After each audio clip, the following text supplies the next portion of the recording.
Hello everyone and welcome back to yet another video.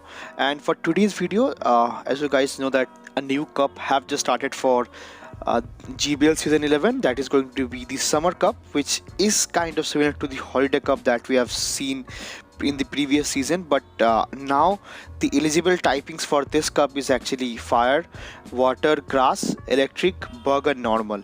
So in the first look, though this looks to be a rock paper scissor meta, but it's not. It's kind of interesting because though the first three typings are rock paper scissors, uh, fire, water and grass, but including electric, bug and normal does have a really great option and matchup to think about, and with introduction of normal typing, it's very much kind of a congested and long meta. That's what I can say. And for today's showcase, I've got a really strong Pokemon for this Summer Cup, which is going to be Cradily. So Cradily is a super pick for this cup because its typing is Grass Rock, which is superb because with the grass type, grass and rock typing and the move set of Bullet Seed, Grass Knot and Stone Edge, it can handle water, fire, electric, bug as well, and resisting the normal types, normal and bug types move as well. So that's how strong it is. But since it's part rock as well, it will be needing coverage for the counter users or the pseudo fighters like Vigoroth, Blaziken, Buzzwole, etc., for which I've got a really strong core that's going to be the Noctowl that handles all the weaknesses, like fighting weaknesses for the Cradily over here in this meta rather. To which, as a safe swap, I'm using Ninetales because it's a good option with the moveset of Fire Spin, Wither Ball, Fire Wither Ball, and Overheat to handle some of the bug typings that are getting more preferences in the switch positions as well. Maybe a Galvantula, maybe Buzzwole, etc. So that's the reason I'm using Ninetales as a safe swap. So that was the whole thought process and the team composition while uh, I came up with this team. So that was the strategy that I had in my mind. So without further more delay into the introduction, let's quickly jump into the battles and check out how this strong team performed in this Summer Cup. So now, hopping into the first battle, I pick up a lead of Wigglytuff over here, which is going to be a charm user. So I think Wigglytuff is the only charm user that is viable in this meta because of the partial normal typing. To which now I'll be going for the first hard-hitting move of Stone Edge. So I'm not very sure about the matchup simulation for this Wigglytuff over here. So that's the reason I'll be landing the first Stone Edge and I'll be safe swapping into my own Ninetales over here because Ninetales and Noctowl does have a better matchup in this scenario as well. To which now, since they swapped out into their own Talonflame over here, so I'll be letting the charge move go through, which is going to be a flame charge and getting resisted. To which now I'll be I'll be going for a CMPT this time once again because that's how I will stop them to sneak in charge moves.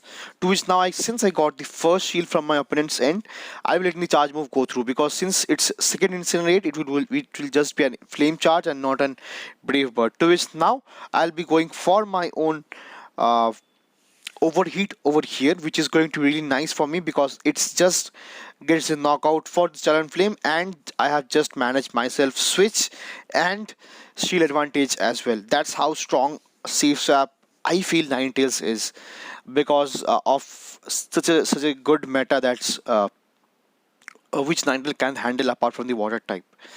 To which now I'll be coming back with my own Noctowl over here and I'll be getting ahead on energy with the wing attacks, but my opponents had something in the back which Noctowl can easily handle, so that's the reason they just top left the game over here. So GG's to my opponent.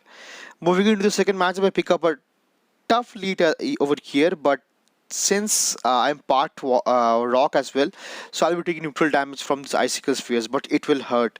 So the first icicle sphere going through, which as you guys can see, I just put me in the yellow of health, to which I have to shield up this next icicle sphere as well. So I thought of going for the next first grass knot over here, but let's go for the nuke this time, so which I'll be going for the next Stone Edge, to which it lands and just one shots the Walrein from that kind of range. And now since they comes back with their own Talonflame which is running Fire Spin, this is going to be tough for me, because I'm not ready with the Talonflame who is using Fire Spin, and I'm not aware of the count as well.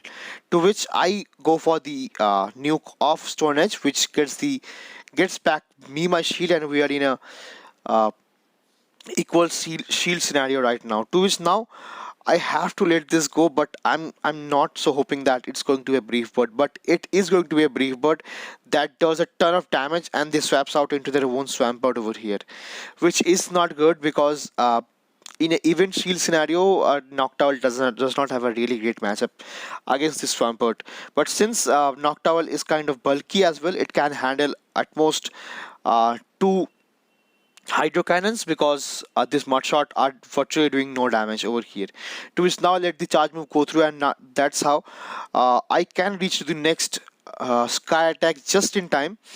uh, to that will not be enough to get the knockout for this, not for this Swampert as well, but they will go for the next move. So this game is already wrapped up, I think, because I let that Brave Bird go through, and since I could not farm this Swampert down, it makes even tougher for me. So to which now I'll be going for the next Sky attack, but since they hold on to one shield, so I'll be going for the hard-hitting nuke of Shadow Ball, but I think they will be going for the shield, which is the safer play. And since I thought of going for one overheat, but they could reach to the next flame charge just in time, which will just be enough to get a knockout for my Ninetales and my own Noctowl as well. So that's going to be a really great game from my opponent's end. Really well played. Moving into the next matchup, I pick up a lead of Munchlax over here, which is having access to Bulldoze and Body Slam, I think. To which, since Body Slam is resisted because of my partial rock typing on it, I am very happy for it. So I have to watch out for the potential bulldoze over here from this Munchlax, and I'll be going for the hard-hitting nuke of Stone Edge this time. Stone Edge lands doing neutral damage in this scenario, which I am happy with, because now so they'll be going for the next Body Slam over here, because it's just 11th leg, so I was counting correctly. To which now they comes back with a Vigoroth safe swap over here. So so they have got a normal typing in the league and normal typing in the safe swap that kinds of put me in a situation that this might be a triple normal team, which I'm not sure, but how can they handle Buzzwole this time? So I'll not get into that, but since I am up a shield this time, so I'll be going for the next Sky attack, but to which they are actually running Brick Break and Body Slam, which is not actually the moveset for this meta as well. I believe this is Body Slam and Bulldoze, if I'm not wrong. To which now, since I'm up a shield, I'll be shielding up this Body Slam over here, and I'll be going for the next Sky attack. So Sky attack will just be knocking out this Vigoroth from that kind of range, and if they're going to shield, so I'll be assuming that they have something very weak to the Noctowl in the back, which I believe my one shielded Ninetales can handle. So they'll be going for the next Body Slam, so I'll be coming back with my Ninetales and getting ahead on energy. So after doing 3 fire spin, it will just allow to get the knockout for this Vigoroth, and let's see what they have in the back. So they have got Snorlax in the back as well. So I was actually correct, because they are actually running triple normal team, so I'm not sure how they will handle pseudo fighters or counter users with this kind of team matchup. So I'll be going for the overheat this time, which does land for super massive neutral damage, and they comes back with their own Munchlax once again. So I'll be shielding up this Body Slam once, and after building up to potential 2 earth 2 weather balls, so I'll be swapping out to clear my debuff over here into my Cradily, which I think have got a move loaded.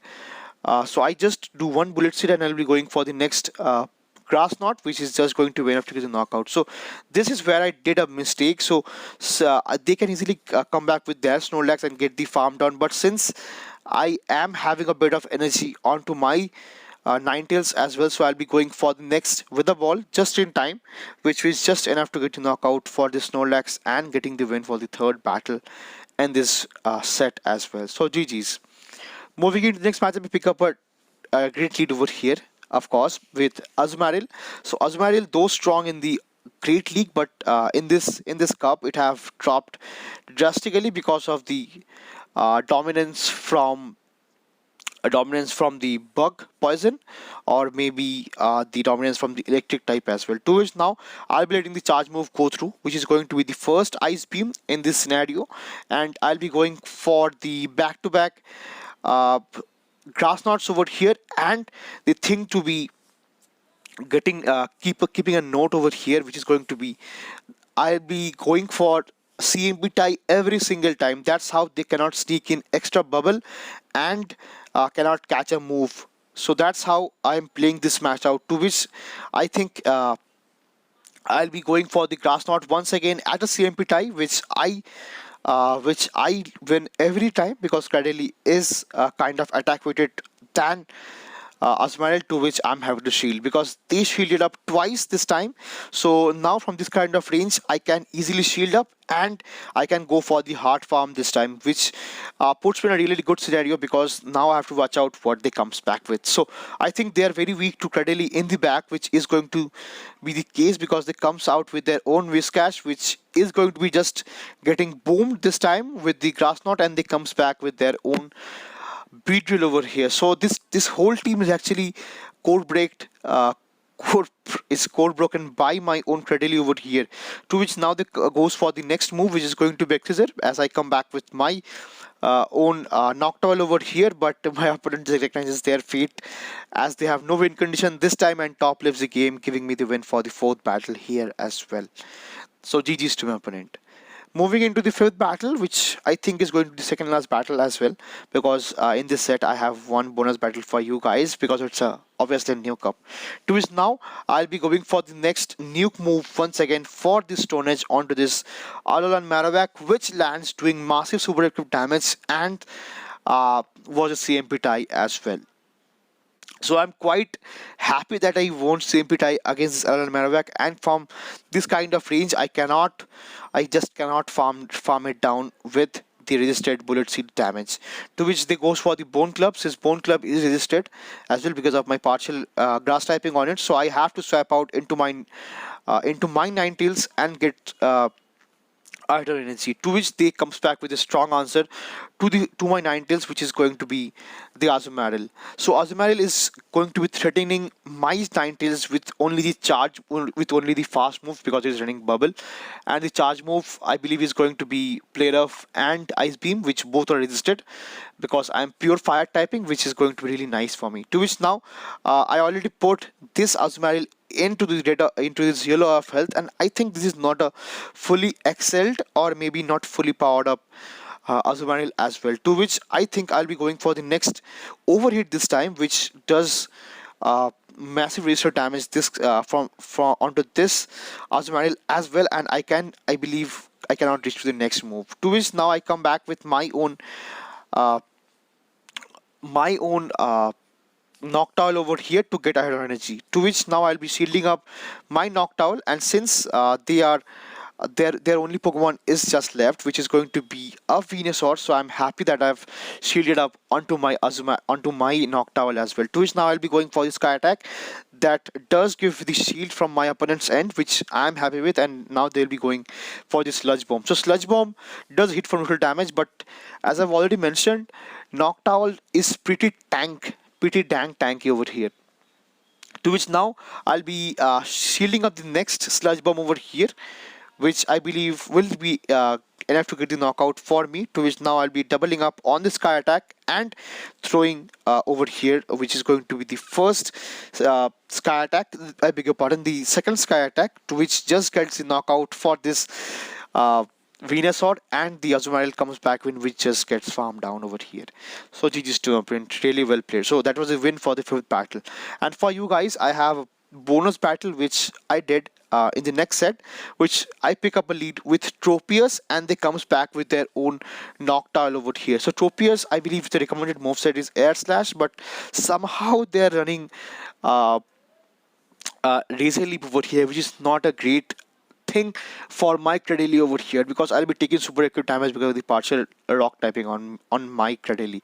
To which, after doubling up on the moves over here, I'll be going for the next Weather Ball over here, which does give me the shield, and now I'll be going for the Overheat. So if Overheat lands, that does ton of damage to this Noctowl, and since they have shielded up, so I'll be happy to shield on my Ninetales end as well, and this is how I get this switch advantage for me, because I don't want to come back with this Tropius Razor Leaf Tropius matchup, to which now I can yet get to one more Weather Ball over here in this matchup that gets me the final shield from my opponent ends as well.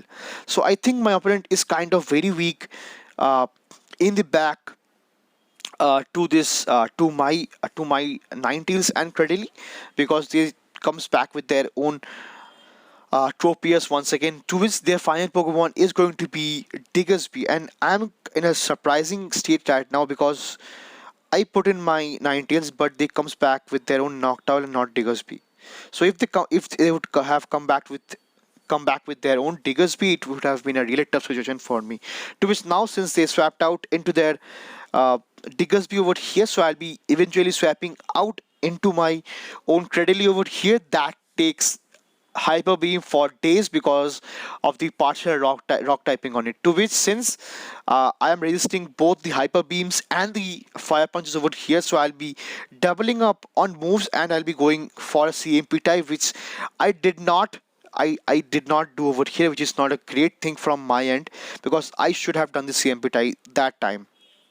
And they catch a resisted move onto their own Tropius over here, which is kind of a great wastage of energy. To which now, never mind, I could reach to the uh, Stone Edge just in time to get the knockout for this Tropius, and they comes back with their own Diggersby, but which does not have any kind of play against this Noctowl, and I get the win for the sixth, which is going to be the bonus battle as well. So overall, this team performed superbly well with Cradily and Noctowl core, and beg your pardon, Ninetales worked out so good because of the bug typings that are lurking in the meta. So that will be all for this video. See you again in the next one. Till then, peace.